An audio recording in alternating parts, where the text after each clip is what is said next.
السلام علیکم یا صاحب العصر و زمان بافضان مرشد عبد حیدر۔ نبیوں کی بیویاں دوزخی جی۔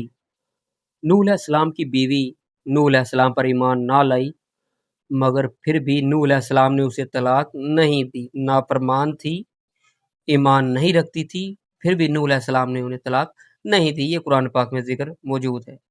یہاں تک کہ لوط علیہ السلام کی بیوی بھی نافرمان تھی، گستاخ تھی، سب کچھ تھی، ٹھیک ہے۔ وہ لوط علیہ السلام کی قوم جو تھی نا، جو غلط کام کرتی تھی، اس کا ساتھ دیتی تھی ان لوگوں کا، اور وہ ایمان بھی نہیں رکھتی تھی لوط علیہ السلام پر۔ پھر بھی لوط علیہ السلام نے اپنی بیوی کو طلاق نہیں دی۔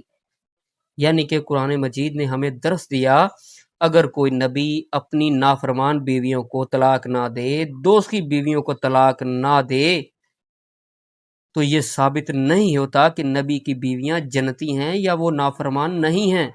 یہ بالکل ثابت نہیں ہوتا یار۔ اور اگر کوئی بندہ یہ کہے کہ نہیں جی، اگر وہ نوح علیہ السلام کی بیوی غلط تھی، کوئی وکالت کرے، یا لوط علیہ السلام کی بیوی غلط تھی تو وہ طلاق دے دیتے، تو بھائی ایسا بھی کچھ نہیں ہے۔ بات سمجھ رہے ہیں؟ یہ قرآن پاک اللہ پاک نے ہدایت کے لیے لوگوں کو بھیجا ہے۔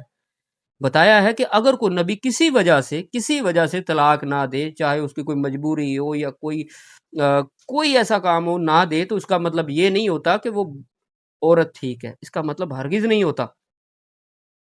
لہٰذا عقیدہ قرآن پاک سے بنایا کریں، اپنے مولویوں، اپنے پیروں، گدی نشینوں کا دیا ہوا عقیدہ نہیں۔ عقیدہ کم از کم قرآن اور اہل بیت کے فرمان سے بنانا چاہیے۔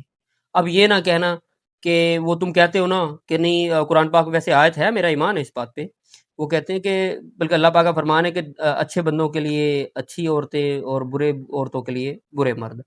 تو بھائی یہاں پہ ایک اور سوال ہے، پھر نوح تو اچھے تھے، بیوی کیسی؟ لوط تو اچھے تھے، بیوی کیسی؟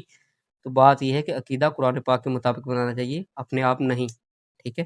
وہ ایک الگ بات ہے، وہ قرآن پاک کی تفسیر الگ ہے، جو کہ ترجمہ غلط کر دیا جاتا ہے، تفسیر الگ کر دی جاتی ہے، وہ ایک الگ بات ہے۔ باقی میری بات صرف اس بات پہ تھی کہ بھائی اگر کوئی نبی اپنی بیوی کو طلاق نہ دے، دوست کی بیوی کو، نافرمان بیوی کو طلاق نہ دے، اس کا یہ ہرگز مطلب نہیں ہوتا کہ وہ جنتی تھی، بڑی اچھی تھی، بڑی اعلیٰ تھی، ٹھیک ہے۔ باقی حب علی رحمت اللہ، بغض علی لعنت اللہ بے شمار۔